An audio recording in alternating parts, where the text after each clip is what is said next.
Welcome to Zarnia for Games and Geekery. I am Adhil and this is John. We today are going to be looking at the Queen's Gambit. Because we are bored to be wild. We are bored to be wild. You messed that up. You messed up the whole intro. Do you want to do it again? I do not want to do it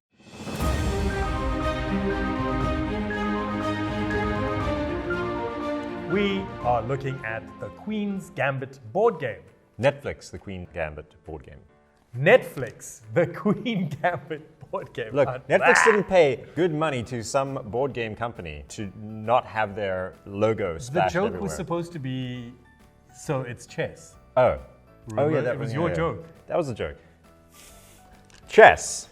The Queen's Gambit board game is chess. Okay. I've seen the series. It's chess. It looks like chess, and it kind of smells like chess. Got but chess pieces. It does have a chess piece. No, this is a horse. Sure. This is a castle.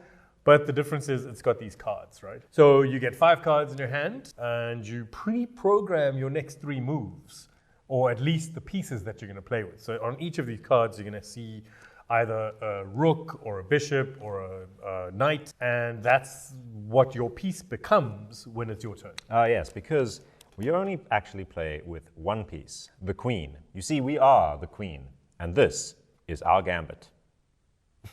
Okay. So Sorry, you want to pre-program your cards there, and we can Yep. show people how this works. Yeah, so we can move around the board. I am going to do a castle thingy, and a castle thingy, and a horsey thing. Now on my turn, I have to do the first one that I've programmed in. I flip it over, bang, castle thingy. I can move my piece, will be in the form of a castle, and I will go up 1 and capture this piece on the board, a horsey, for 6 points. And I will choose the next card that I'm going to program in. And you draw 1 more card. And draw another card. And then I do similar, so I'm going to go for the bishop. I'll go here, take this piece for 3 points, play a new card, and draw a new card. And then I flip, I go, another castle, boom. Draw a card, program a card. And I think the interesting thing here is that there are a number of different ways that the board could have been set up. So they have these cards which they kind of look like an in-game situation. So it looks, largely you might have the king set up on the opposite side of the board and the valuable pieces surrounding it. But they don't in the box talk about whether this is a classic game, whether it's an actual chess game that happened or not, or if it's from one of the episodes in the show. And it's also not as if we play black versus white. I'm red, you're green. There is a white one and a blue one. You know why? Because you can play this game with 4 players. That's the part that I found very appealing, right? I thought, okay, so if you want to play chess, you can just play one-on-one, but you can play with 3 or 4 players here, and you can really get in each other's way when you're trying to pre-program your moves. Because the thing about this game is that it's not about capturing the king or anything like that. It's actually just capturing these tokens. And yeah, these tokens are dressed up like horses and pawns and bishops and kings. But they don't move. They don't move, they're static, and you can capture black or white and grab them for their point value. That did feel a bit odd. In the rules it said it doesn't matter which side you place them on, right? So like on the one side it is black and the other side is white, but if they said it really doesn't matter, it doesn't have an impact on the game.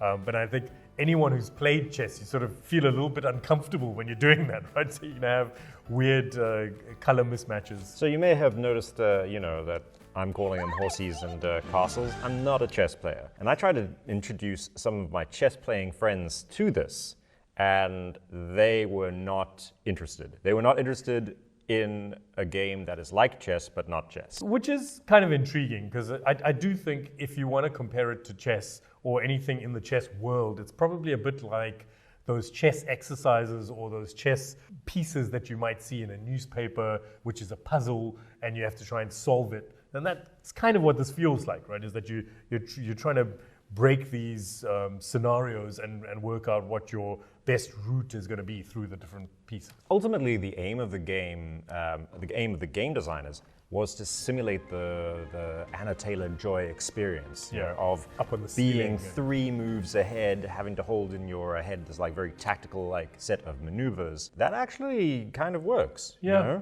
You've got your programmed moves that you have to make. you've got to remember them, and you've got to try and work out how you're going to move around the board and get as many points as you can while racing against your opponent. And speaking of racing, I mean, it's a super quick game. Like, I think in the games we played, it was probably under 15 minutes, right? So and once you get into it, like after a few games, you're really racing through them. Yeah. Your brain starts to fire, it starts to get used to the game, and you can, you start to, as you say, start to think a couple of turns ahead, which is something that is quite good to teach someone who hasn't played chess. So I can see that being quite an appealing way to use the game, to introduce someone to a game that's a bit like chess. You know, maybe you're not ready for the full chess experience. I mean, we keep on saying chess, and I think that's the biggest problem with this game. I really like the mechanic. I think it's like a light, fast, energetic little game, like good puzzle.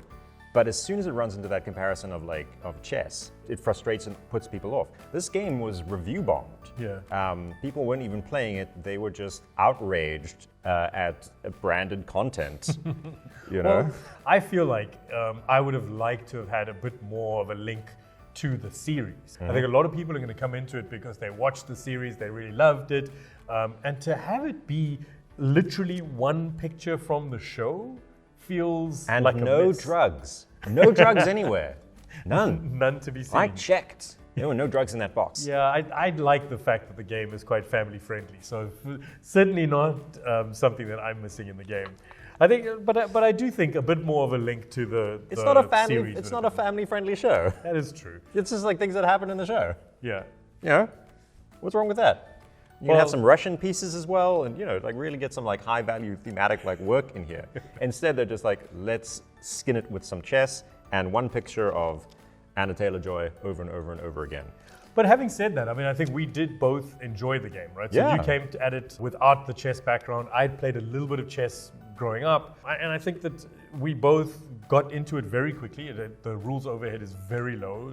It took a couple of minutes for us to work it out straight out of the box. We played a few games back to back, and we immediately tried out a few of the scenarios, and I think we really enjoyed it. It was a good filler game, so in between big games, it might be, it's not, I don't think it's going to be the main event in any of your game days, but certainly something that you could whip out and teach pretty quickly. The other interesting thing about this is that it's from Netflix, right? Which, I mean, we can tell it's got Netflix like written all over it in It very, does. very red font. and generally, board gamers looking at a game that has pictures from an actual TV show or some kind of IP, it often turns them off because they think that game it's a cash grab, or it's just trying to leverage an IP rather than being a game in its own right. I mean, I think you're speaking for more serious gamers. I think Sure. casual gamers, it will draw them in because they recognize that and they find that more interesting Yeah. than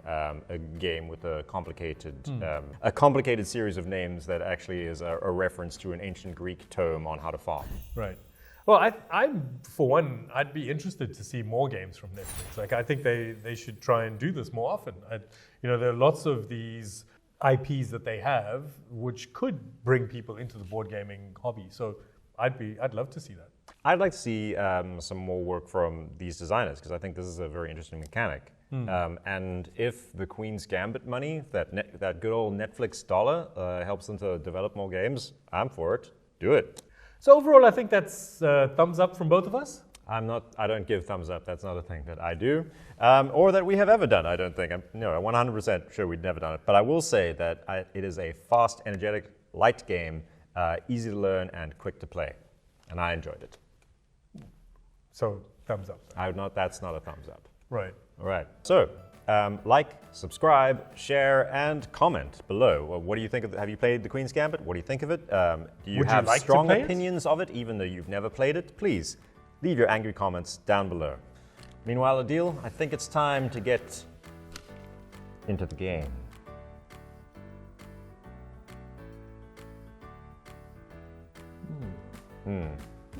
I mean, is it your move or mine? I feel like it's yours.